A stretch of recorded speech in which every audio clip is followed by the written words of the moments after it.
حکیم الامت، مفکر پاکستان، مرد خودبین و خود آگاہ ڈاکٹر علامہ محمد اقبال نے مسلمانان عالم کو بالعموم اور مسلمانان ہند کو بالخصوص اپنی شاعری کے ذریعے بیدار کیا۔ اس وقت میں جس گھر میں موجود ہوں، علامہ اقبال نے اس گھر میں اپنی آنکھ کھولی تھی۔ اس بارے میں مزید جانیں گے سید ریاض سینچار صاحب سے، جو اس گھر کے نگران ہیں۔ آئیے ان کی روشنی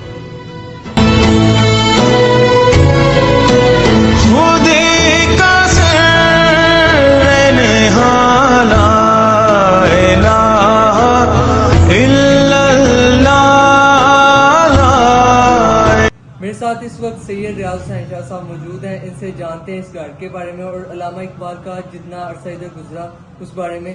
شاہ صاحب بتائیے گا اس گھر میں کتنا علامہ اقبال کا عرصہ گزرا اور کیسے گزرا؟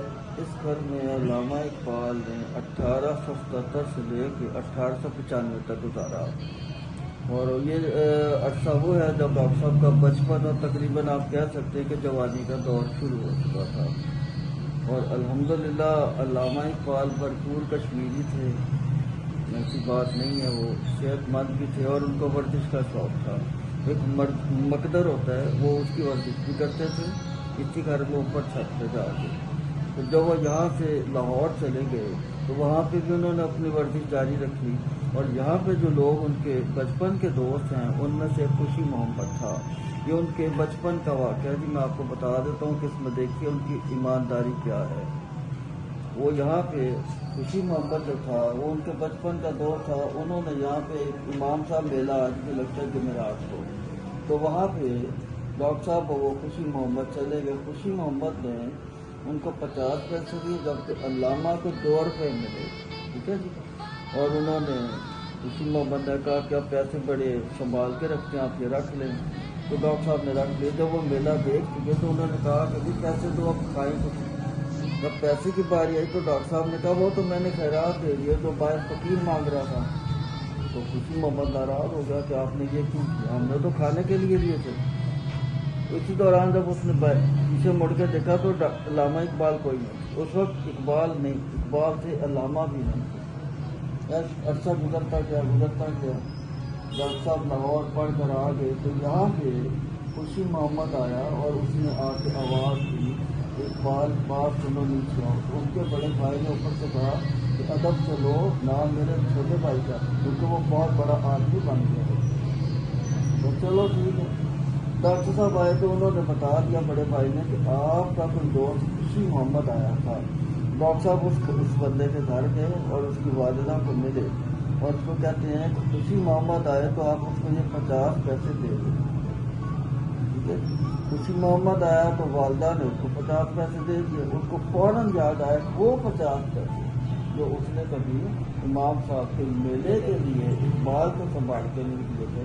تو پھر ان کو ملنے کے لیے واپس آیا تو ان کو پتہ چلا کہ علامہ جو ہے وہ مولانا میر حسن کے پاس بیٹھے ہوئے ہیں۔ تو ڈاکٹر صاحب نے جب اس کو دیکھا تو اٹھا اور اٹھ کر اس کو فوراً اس کو گلے لگایا اور اس کو کہا کہ میں نے آپ کا وہ قرض جو 50 پیسے تھا وہ میں نے دے دیا ہے، لہٰذا آپ میرے پکے اور سچے دوست ہیں۔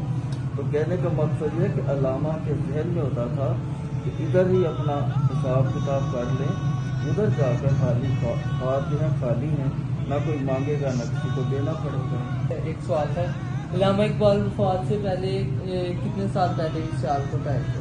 اس کے بعد علامہ جو ہے وہ آخری بار اس گھر میں 1934 میں آئے، یعنی 1934، کیونکہ ان کے بڑے بھائی کی جو بڑی بیٹی نا وسیمہ، اس کی شادی، اس شادی کے نکاح نامے کے اوپر سائن ہے، کیونکہ ڈاکٹر صاحب آتے ہی تب سے جب یہاں پہ فیملی فنکشن ہوتا ہے، یا کہ عام حالات میں ان کا جو زیادہ تر ٹائم ہے وہ لاہور میں، کیونکہ پریکٹس ان کی لاہور میں تھی، تو یہاں پہ تو اس طرح کی پریکٹس نہیں تھی۔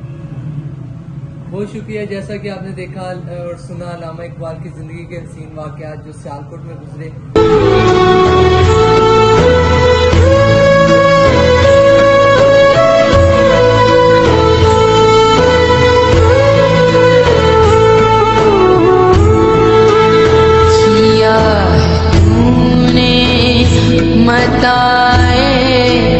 غرور کا سودا کیا مگر خاک کے پتلوں پہ غرور و بے نیازی اتنی، خود کو خودی میں جان تجھ میں رکھا کیا ہے۔ علامہ اقبال کی اسی شاعری نے عالم اسلام کے نوجوانوں میں آزادی کی شمع جلائی، جس کی وجہ سے ہم ایک آزاد ملک میں جی رہے ہیں۔